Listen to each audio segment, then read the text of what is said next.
I now request the Director's Gold Medal recipient, Mr. Sanket J. Chowdhury, to read the pledge in Sanskrit. All degree recipients may please rise to take the pledge and place.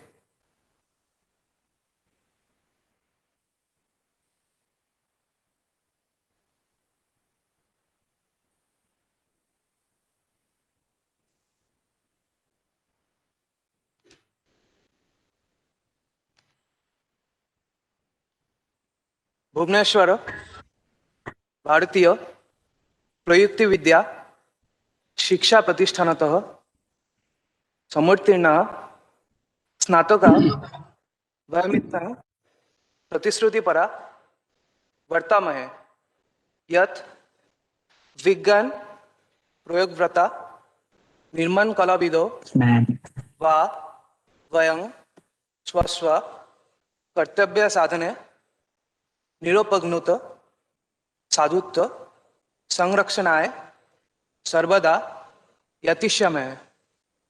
अधिगत प्रयुक्ति प्रज्ञा विज्ञान ज्ञानादिकं सर्वं स्वदेश सेवायामस्य च प्रतिष्ठानस्य गौरववर्धनाय च विनियोग युतं सर्वदा तत्परा भवेम। सर्वथा वैष्टि गौरवं शोचित वृत्तिधर्मं च पालयतु मस्तवन्तः समेति वचा कर्मणा च वयम् अनुगत्य विषये सर्व संकीर्णतायाः संप्रदाय गतभ्रांत संस्कारस्य च विरुद्धं सतर्का भवेम। अस्मदेशस्य मौलिकम् ऐक्यं च स्वगौरवं वयमन्तरे लालिष्यामः। Thank you.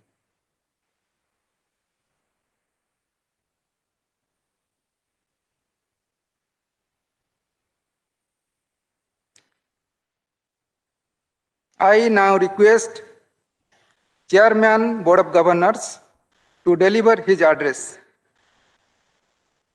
मैं सबसे पहले सभी को प्रणाम करना चाहूँगा, संजय धोत्रे साहब को और बच्चों को आशीर्वाद और कांग्रेचुलेसन जो आज यहाँ से ग्रेजुएट किए और भी ऊंची डिग्रियां ली। आज के दीक्षांत समारोह के मुख्य अतिथि डॉक्टर रमेश पोखरियाल निशंक जी, माननीय शिक्षा मंत्री भारत सरकार, माननीय संजय धोत्रे जी, शिक्षा राज्य मंत्री भारत सरकार, बोर्ड ऑफ गवर्नर्स के मेंबर्स, प्रोफेसर राजकुमार जी निदेशक IIT भुवनेश्वर, डीन्स, सीनेट के सदस्यगण, स्कूलों के प्रमुख विद्वान शिक्षकगण, ऑफिसर्स, स्टाफ एवं IIT भुवनेश्वर के प्रबुद्ध विद्यार्थीगण एवं उनके अभिभावकगण, मीडिया कर्मी तथा सभागार में उपस्थित महानुभाव एवं महिलाएं, आज का दिन हमारे विद्यार्थियों के लिए एक विशेष दिन है, जब वे अपनी कड़ी मेहनत को फलीभूत होते देखेंगे। स्नातक एवं स्नातकोत्तर डिग्री के रूप में मैं स्वयं आपके रोमांच को महसूस करते हुए हर्षातिरेक से विह्वल हो रहा हूँ। IIT भुवनेश्वर आज मैं गर्व के साथ कह सकता हूँ कि सेकेंड जनरेशन IIT में एक विशेष नाम बना गया है। प्रोफेसर राजकुमार निदेशक, उनकी सक्षम एवं समर्थ टीम की देखरेख में यह संस्थान दिन दूनी रात चौगुनी उन्नत कर रही है तथा सभी क्षेत्रों में, चाहे वो टेक्निकल एजुकेशन हो, रिसर्च हो या सोशल साइंस में, अपनी अलग पहचान बनाया है। माननीय मंत्री जी के कर कमलों द्वारा आज student activity centre, play ground, school of humanities, social science, management का उद्घाटन होने वाला है। यह IIT भुवनेश्वर का दृढ़ संकल्प दिखाता है कि वह देश के बहुमुखी विकास के लिए प्रतिबद्ध है। हमारी कामना है कि हमारे बच्चे देश और दुनिया को एक नई दिशा दें। हमें लीक से हटकर कुछ अलग करना है। मुझे इस बारे में आइंस्टाइन के विचार संगत प्रतीत होते हैं। उन्होंने कहा था कि the significant problem we face cannot be solved at the same level of thinking we were. When we created them, you must think new, higher, better thoughts to manage the change that is bombarding your organization in these topsy-turvy times. You need to be good at tackling ambiguity and uncertainty. You must embrace change. आज आप जो उपाधि ग्रहण कर रहे हैं, अनगिनत आंखें आपकी ओर आशा से देख रही हैं कि आप एक सच्चे समाज सेवी बनेंगे और निस्वार्थ भाव से लोकहित में समर्पित होंगे। मेरे कहने का यह तात्पर्य नहीं कि आप सन्यासी बन जाएं।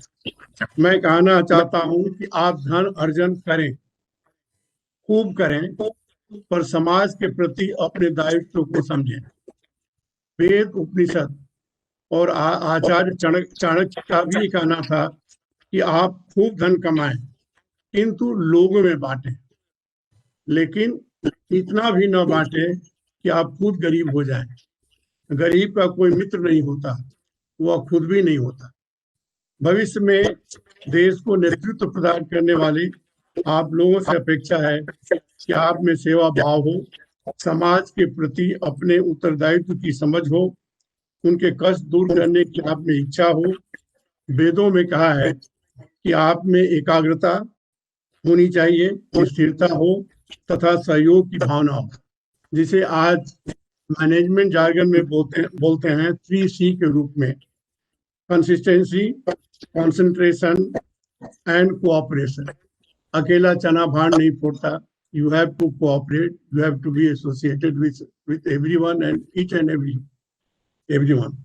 मेरे प्यारे बच्चों, आज ये जो उपाधि आप ले रहे हैं, समाज के लोगों की उम्मीदों की आप पर धरोहर है। देश की आपसे अपेक्षा है कि आप उसे ईमानदार एवं सच्चा नेतृत्व प्रदान करें। उनके मन में जो शंकाएं हैं उसका निवारण करेंगे। आपको चाहिए कि आप कुछ नया करें, बदलाव लाएं, जिनसे समस्याओं का निवारण हो, लोगों के मन से अकर्मठता का भाव हट जाए, हर प्राणी उत्साह से लेवरेज होकर अपना काम करे। माननीय मोदी जी के अभूतपूर्व एवं गति प्रदान करने वाले नेतृत्व को आगे ले जाएं। मेरी एक सलाह है कि आप IIT BBS एलुमनी का सदस्य बने और IIT BBS का देश विदेश में एक विशेष स्थान बनाने में भागी बने। समयाभाव के कारण मैं महर्षि पतंजलि के इस उदाहरण से अपना संबोधन समाप्त करना चाहूंगा। मुझे विश्वास है कि जीवन की राह के रूप में आप इसे अपनाएंगे। When you are inspired by some great purpose, some extraordinary project, all your thoughts break bonds. Your mind transcends limitations. Your consciousness expands in every direction, and you find yourself in new, great, and wonderful world. Dormant forces and faculties and talents become alive, and you discover to be a great person that you dreamed yourself to be. मैं इस बारे में कुछ बताना चाहूंगा, हमारा अपना personal अनुभव कि 1999 में जब सुपर साइक्लोन आई थी उड़ीसा में, उस समय तत्कालीन प्रधानमंत्री जी को बताया गया था कि इसे ठीक करने में 6 महीने लगेंगे, लेकिन पावर ग्रिड ने इसे मात्र 11 दिनों में ठीक किया। क्यों? क्योंकि देश के प्रति श्रद्धा थी, लोगों को सेवा करने की विचारधारा थी। उसी तरह से जब भुज का भूकंप आया तो तत्कालीन प्रधानमंत्री जी ने कहा कि मॉनसून आने के पहले सारी ट्रांसमिशन लाइन और डिस्ट्रीब्यूशन लाइन ठीक होनी चाहिए। वो भी पावर ग्रिड अपना 40 करोड़ रुपया लगा करके और पूरे भुज के इलेक्ट्रिसिटी को ठीक किया। प्यारे बच्चों, मैं आपसे यही आग्रह करूंगा कि आप देश की और लोगों की सेवा में लगन दें। आपकी भावना हो दूसरों की मदद करने की और अपने आप को भी मदद करने की। जय IIT BBS, जय उड़ीसा, जय हिंद। सभी को प्रणाम और नौजवानों को आशीर्वाद। नमस्कार।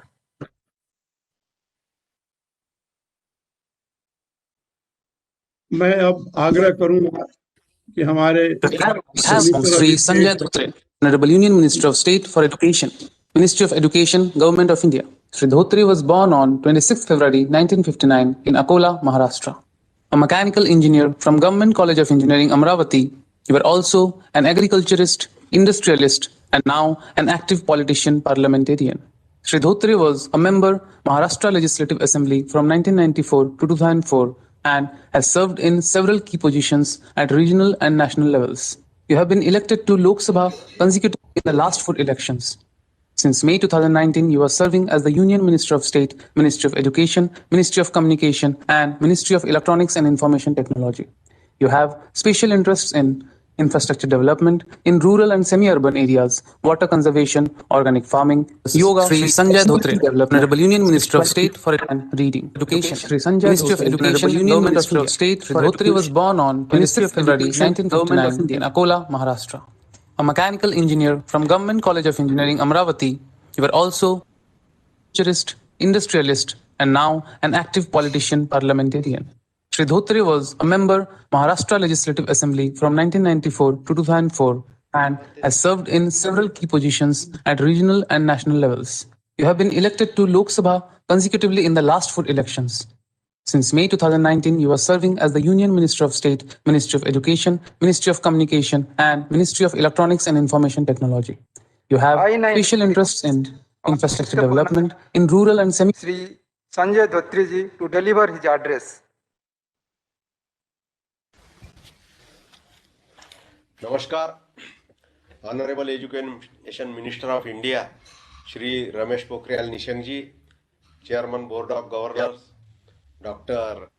Rajendra Prasad Singh ji, Director of IIT Bhubaneswar, Professor R.V. Rajkumar ji, Member of the Senate, faculty members of the Institute, dear graduating students, dear parents, ladies and gentlemen. It's indeed a matter of joy for me to attend the 9th convocation of IIT Bhubaneswar. I extend my hearty congratulations to all the graduating students. Today, your dream of getting the prestigious IIT degree has come true. You have worked very hard to see this day. I congratulate you once again and wish you all the best. Friends, it is also a time to remember the hard work and sacrifices made by their parents to see them here. I congratulate to the parents of these successful students.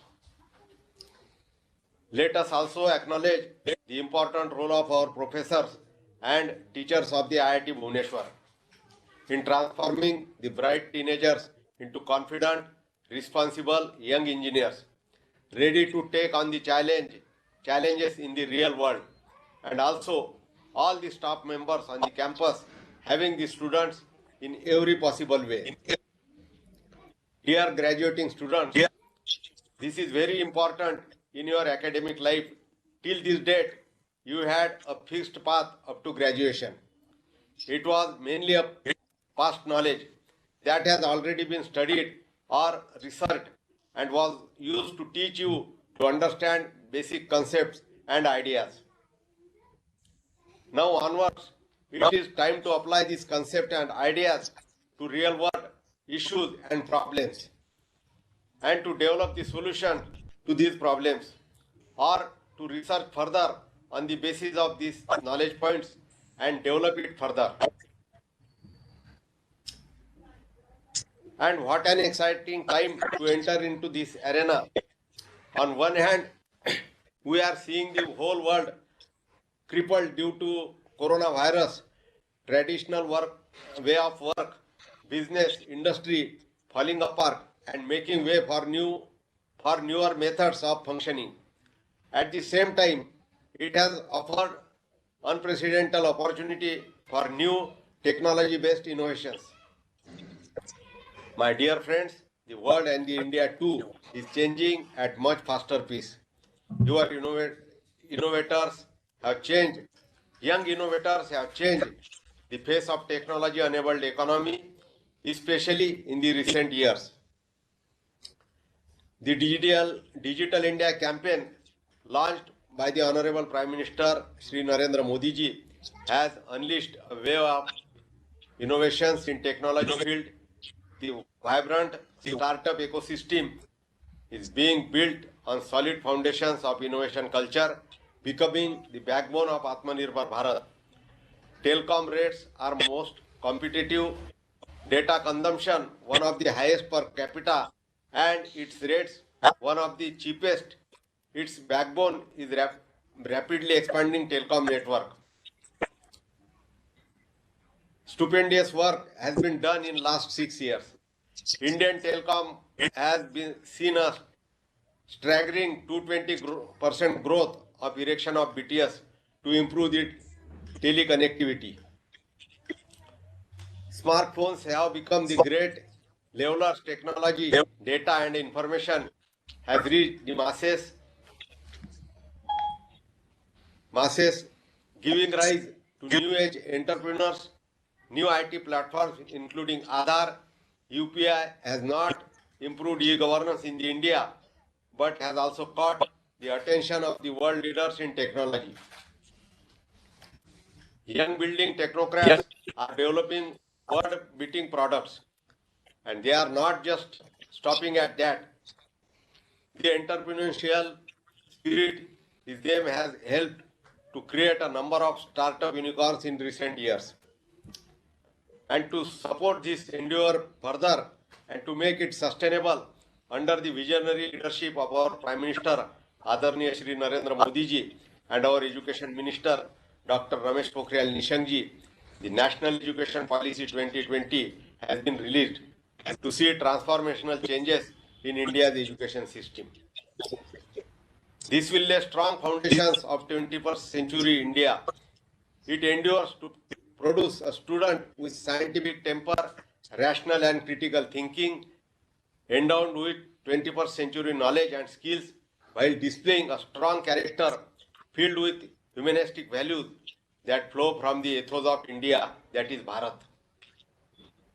And friends, New India needs bright young minds like you. New India, under the leadership of Shri Narendra Modi ji, endeavors to support, nurture and retain our talent. Friends, Industry 4.0 is knocking on our doors. Artificial intelligence, deep learning, data analytics, drones, blockchain, robotics are opening new vistas and assisting technological interventions in every traditional field. They have immense potential of market disruption, favoring new entrants like you in the game. Important fields like agriculture, environment, health also require the attention of young, innovative and caring, sensitive minds. How will technology help to ensure energy security? What technological solutions can we offer to address water scarcity and improve its quality? Professor Rajkumar will agree with me that defense is another sector where technology-induced innovations and entrepreneurship are in high demand. Can you figure it out? How will technology help in reducing input cost of farmer, or say reduce his post-harvest losses, or inform him about advantages, selling price and location real time? Can the technological interventions help my Udia fisherman to increase his catch, increase his income without affecting the delicate marine ecology? What can we do to address the problem of pollution and environmental degradation without affecting the income generation? And how to find a solution which can be acceptable to most, if not all? Can these solutions be feasible and economically viable? Can the technological idea become a financial wonder too? Can these technological solutions be efficient, cost competitive, locally available, and without having negative impact on environment? Friends, these challenges, but these are challenges, but these are opportunities also. Go, my young friends, and grab the opportunity. Follow your heart, dream big, don't settle for smaller goals. When you move into uncharted territory, sometimes you get success. Sometimes you are welcomed by a failure. But so what? It will teach you important lessons. Learn from them and more ahead. Move ahead. Have faith and patience too. Enjoy this wonderful journey lying ahead. But throughout this journey, keep your values intact. In the highly competitive world, do not forget to imbibe humanistic values and live a life with purpose. Dear friends, with these words, I once again congratulate the graduating students and wish you all the best for your glorious future. धन्यवाद, नमस्कार, जय हिंद, जय भारत.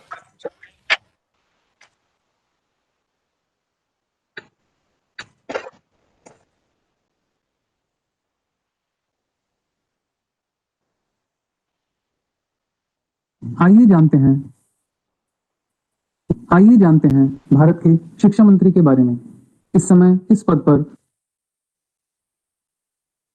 माननीय doctor Ramesh Pokhriyal Nishank जी कार्यशाली हैं।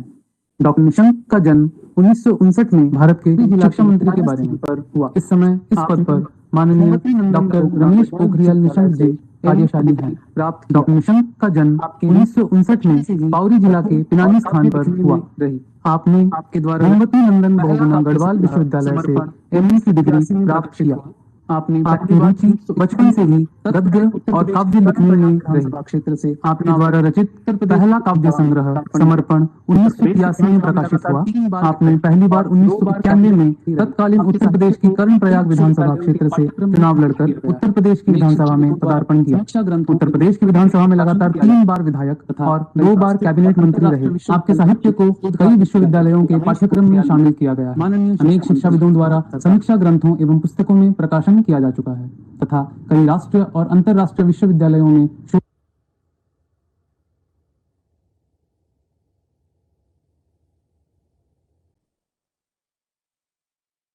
IIT Bhubaneswar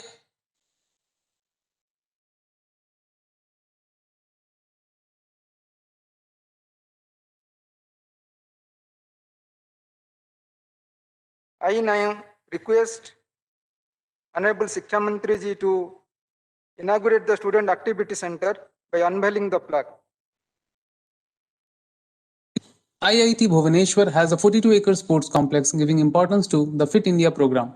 The Student Activity Center Bhubaneswar has a 42-acre sports complex giving importance to the Fit India program. Various sporting Student Activity Center, socio-cultural and technical councils. Square meter Honorable Minister is requested to inaugurate various sporting center and socio-cultural and technical councils. Honorable Minister is requested to inaugurate the Student Activity Center by unveiling the inaugural plaque.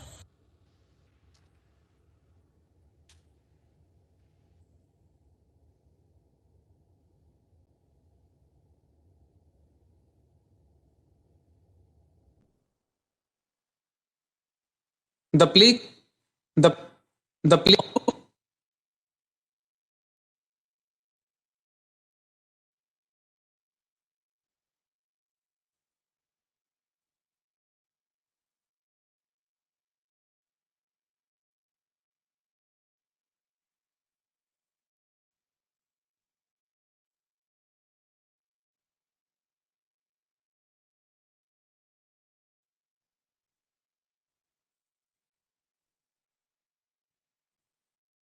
I now request Honorable Shiksha Mantri ji to inaugurate the play courts by unveiling the flag. The play courts comprises of a sprawling area of 7.5 acres with live and green fencing instead of usual concrete or metal fencing. The play courts contain many basketball, volleyball and tennis courts. The proceedings can be viewed from all the hostels. Honorable Minister is requested to inaugurate the play courts by unveiling the inaugural plaque.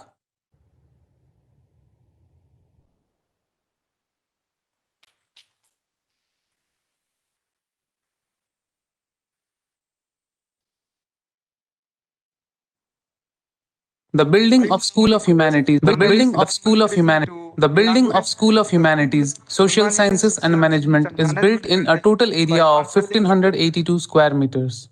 Besides the administrative offices, it houses State of the Humanities, computational laboratory facilities and management is built. Honorable Minister is requested to inaugurate the School of Humanities, Social Sciences and Management by unveiling the inaugural plaque. State of the art computational laboratory facilities. Honorable Minister is requested to inaugurate the School of Humanities, Social Sciences and Management by unveiling the inaugural plaque.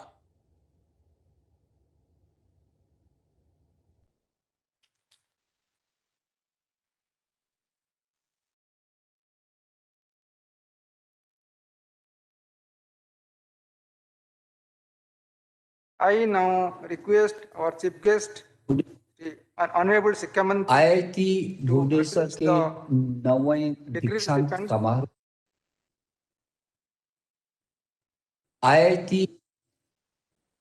IIT Bhubaneswar के दीक्षांत समारोह में उपस्थित भारत सरकार के यशस्वी शिक्षा राज्य मंत्री सहयोगी मेरे अनन्य सहयोगी आदरणीय श्री संजय धोत्रे शासी मंडल के अध्यक्ष श्री आरपी सिंह जी संस्थान के निदेशक प्रोफेसर राजकुमार जी सभी संकाय अध्यक्ष संकाय के सभी सदस्यगण सभी कर्मी सभी छात्र और छात्रा भाइयों और बहनों और अभिभावक आज इस अवसर पर जबकि हम दीक्षांत समारोह में यहाँ उपस्थित हुए हैं ये हमारे लिए बहुत ही महत्वपूर्ण क्षण है, यादगार क्षण है।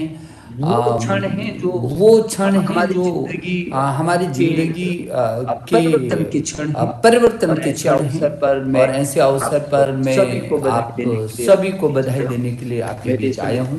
मेरे सभी छात्राओं आपको मालूम है कि आप अब मैदान में जा रहे हैं। अभी तक तो आपकी एक परीक्षा थी, एक सुनिश्चित पाठ्यक्रम और उसी पाठ्यक्रम में आप परीक्षा देते थे, लेकिन अब उस पाठ्यक्रम से बाहर के भी तमाम सवाल होंगे और आपकी जिंदगी में आने वाले हर कदम हर पल पर हर दिन आपके जीवन में नए सवाल खड़े होंगे। उन सभी सवालों का आपको जवाब देना होगा। इसलिए आप इस संस्थान में जो IIT भुवनेश्वर ये बहुत ही यशस्वी संस्थान है। इसने बहुत सारे प्रतिभाओं को दिया है और आप आज दीक्षा लेकर के निकल रहे हैं मैदान में। और शिक्षा का तो अंत कभी नहीं होता है। नए अनुसंधान में आप बढ़ेंगे, आगे चलेंगे, लेकिन हाँ जो कुछ आपने यहाँ पर पाया है, अर्जित किया है, अब उसको अपने जीवन में ढाल करके समाज के लिए, देश के लिए कुछ कर गुजरने की अभिप्सा के साथ आज आप सब यहाँ से जाएंगे। जितने छात्राओं को आज उपाधि प्राप्त हो रही है, जो मेडल प्राप्त हुए हैं, उन सभी को, उनके पारिवारिक जनों को मैं बहुत सारी बधाई देना चाहता हूँ। आज कितने सुख के क्षण हैं, आपके पूरे परिवार के लोग आपसे जुड़े हैं। ये दिन देखने के लिए आपने जब शुरू प्रवेश किया होगा इस संस्थान में, तब आपको लगा होगा कि एक दिन ऐसा आएगा जब मैं शिक्षा प्राप्त करके और फिर अपने गंतव्य की ओर और आगे बढ़ूंगा, अपने जीवन के नए आयाम ढूंढूंगा। तो मुझे लगता है कि आज ये बहुत सुख का दिन है, खुशी का दिन है। आपके आगे आने वाले भविष्य के निर्धारण का दिन है कि अब आगे आप भविष्य में क्या करना चाहेंगे, क्योंकि आप यहाँ से एक योद्धा की तरह आप बाहर निकलेंगे और इसलिए स्वाभाविक ही है कि आप में भी खुशी होगी और आप अपने उन अनुभवों को, अपने ज्ञान को किस तरीके से आप अपने जीवन में ढालते हैं और समाज और देश के निर्माण में किस तरीके से खपते हैं, ये अब आपके हुनर पर, आपकी प्रतिभा पर और आपके उस पर ये निर्भर करेगा। आईआईटी जैसे संस्थानों के कंधों पर वैसे भी उच्च गुणवत्ता युक्त जो तकनीकी और वैज्ञानिक शिक्षा है उसको देने का बहुत बड़ा जिम्मे है, और ये आईआईटी ने इस जिम्मेदारी को बखूबी निभाया है। इस बात की मुझे खुशी है। कोविड के दौरान भी जहाँ पूरी दुनिया अपने घरों पर कैद रही होगी, ऐसे अवसर में भी यहाँ के अध्यापकों ने, यहाँ के छात्रों ने नित नए अनुसंधान किए हैं। इस बात की मुझे खुशी है जो युक्ति पोर्टल का एक हिस्सा बने हैं, और हम बहुत गर्व से कह सकते हैं कि जब दुनिया बहुत संकट से गुजर रही है, ऐसे वक्त में हम एक नई शिक्षा नीति अपने देश के यशस्वी प्रधानमंत्री नरेंद्र मोदी जी की अगुवाई में, उनके मार्गदर्शन में बनी विश्व की सबसे बड़े रिफॉर्म के रूप में आज नई शिक्षा नीति 2020 जो आई है, वो इसी बीच आई है, इन्हीं क्षणों के बीच आई है, इन्हीं दिनों के बीच आई है।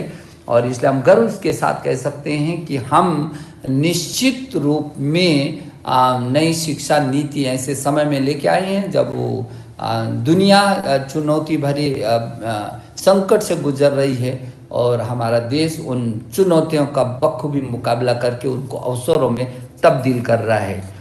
आपको सबको मालूम होगा कि जो नई शिक्षा नीति दुनिया का सबसे बड़े विमर्श करके हुआ है। आप समझ सकते हैं कि ये देश मेरे छात्र छात्राओं विश्व गुरु रहा है। इसके बारे में एतद् देश प्रसूतस्य सकाशादग्र जर्मना स्वम स्वम चरित्रम शिक्षरन पृथ्व्यम सर्वमाना। पूरी दुनिया के लोगों ने यहाँ से शिक्षा प्राप्त की है। ज्ञान, विज्ञान, अनुसंधान, नवाचार, तकनीकी के क्षेत्र में शिखर पर रहा है देश। तक्षशिला और नालंदा जैसे विश्वविद्यालय इस देश के अंदर आए रहे हैं, जब पूरी दुनिया के लोग यहाँ से ज्ञान अर्जन करके बाहर गए हैं। ऐसा देश जिसने विश्व को लीडरशिप दी होगी, ऐसे श्रेष्ठ संस्थान आईआईटी जैसे संस्थानों से आप निकल रहे हैं। मुझे भरोसा है कि जो ये नई शिक्षा नीति आई है जिसको हमने लागू भी कर दिया, वो विश्व के सबसे बड़े परामर्श के बाद निकली है। इस देश के अंदर 1000 से अधिक विश्वविद्यालय हैं, 45,000 से अधिक डिग्री कॉलेज हैं, 15 लाख से अधिक स्कूल हैं, 1 करोड़ 10 लाख से अधिक अध्यापक हैं। और आप समझ सकते हैं कि कुल अमेरिका की जितनी आबादी नहीं है उससे भी अधिक हिंदुस्तान में छात्र और छात्रा हैं, 33 करोड़। ये देश भविष्य के लिए यंग इंडिया रहने वाला है। 25-30 सालों तक पूरी दुनिया में ये लीडरशिप देगा, और निश्चित रूप में आप जिस ताकत के साथ बाहर निकल रहे हैं, मैदान में जा रहे हैं, आप पूरी दुनिया का मार्गदर्शन करेंगे, देश का मान और सम्मान बढ़ाएंगे। मुझे खुशी है। मुझे ये भी खुशी है कि आईआईटी भुवनेश्वर ने हमारी इस नई शिक्षा नीति के साथ मिल करके उसको और आगे बढ़ा करके अपने अभियांत्रिकी पाठ्यक्रमों में छात्रों को न केवल भौतिक जैविक विज्ञान में बल्कि सामाजिक विज्ञान में, कला में, भारतीय दर्शन का परिचय, भारतीय दर्शन के मूल, भारत में गणित, प्राचीन और आधुनिक और कार्यात्मक और संचारी संस्कृत जैसे विषय बीटेक स्तर पर, तथा इसके अलावा कई अन्य पारंपरिक पाठ्यक्रम अर्थशास्त्र और अन्य विषयों में प्रदान किया है, जो उत्कृष्ट अनुसंधान और रोजगार को लेकर तकनीकी के क्षेत्र में वैश्विक प्रतिस्पर्धा, नेतृत्व और समाज एवं देश के प्रति योगदान जैसे विराट लक्ष्यों को हासिल करने में हमारा मार्ग प्रशस्त करती है। मेरे प्रिय छात्र छात्रों, आपको मालूम है हमारे देश के प्रधानमंत्री जी ने कहा है कि हमको आत्मनिर्भर भारत बनाना है, और 21वीं सदी का ऐसा स्वर्णिम भारत बनाना है जो स्वच्छ भारत हो, स्वस्थ भारत हो, समृद्ध भारत हो, सशक्त भारत हो, और जो श्रेष्ठ भारत हो, आत्मनिर्भर भारत और एक भारत हो, ऐसा भारत। और इसलिए वो उसका रास्ता make in India, digital India, skill India, startup और स्टैंड अप से होकर के गुजरता है। आपको मालूम है कि हमारा देश विश्व गुरु विभिन्न क्षेत्रों में लीडरशिप दी है। यदि आप गणित के क्षेत्र में देखेंगे तो आर्यभट्ट और भास्कराचार्य जैसे विद्वान वैज्ञानिक गणितज्ञ इस देश में पैदा हुए, जिससे पूरी दुनिया ने उसका लोहा माना है। आपको मालूम है कि सुश्रुत शल्य चिकित्सा का जनक भी इसी धरती पर पैदा हुआ, जिसको पूरी दुनिया जानती है, मानती है और उसके रास्ते पर चलती है। ऐसे यदि मैं मीर कहूँ, 12 मीर से लेकर के बौधायन से लेकर के नागार्जुन रसायन शास्त्री और भाषा वैज्ञानिक पाणिनि से लेकर के योग का पतंजलि आयुर्वेदिक तक का बात करूं और आयुर्वेद आयुर्वेद के चरक की मैं बात करूं तो पूरी दुनिया में ये देश शिखर पर था।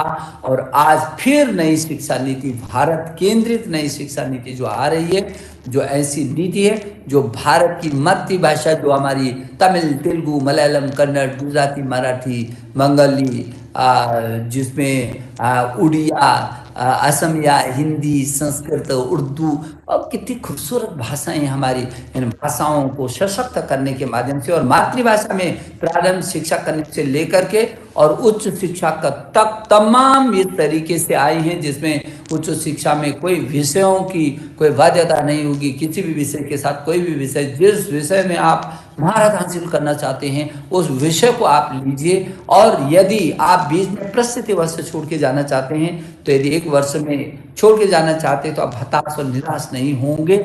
आपको सर्टिफिकेट मिलेगा। 2 वर्ष में प्रस्तुति वर्ष छोड़ना पड़ रहा है तो आपको डिप्लोमा मिलेगा। 3 वर्ष में जा रहे हैं तो आपको डिग्री मिलेगी। लेकिन यदि आप बीच में ही फिर वापस आकर के आपकी परिस्थिति ऐसी है और फिर आप अपने भविष्य को संवारना चाहते हैं तो जहाँ से आपने छोड़ा था आप वहीं से उसको शुरू कर सकते हैं फिर रोक टोक में, क्योंकि वो आपका डिजिटल जो लाइब्रेरी होगी, डिजिटल बैंक होगा, उसको हमने तैयार किया है और जो क्रेडिट होगा आपका वो वहीं जमा होगा जहां आपने छोड़ा था, वहीं से आप शुरू कर सकते हैं। शोध और अनुसंधान के क्षेत्र में चाहे नेशनल टेक्नोलॉजी फोरम का गठन हो और चाहे नेशनल रिसर्च फाउंडेशन का गठन हो, ये शोध और अनुसंधान के क्षेत्र में आप बहुत ताकत के साथ आगे बढ़ सकते हैं।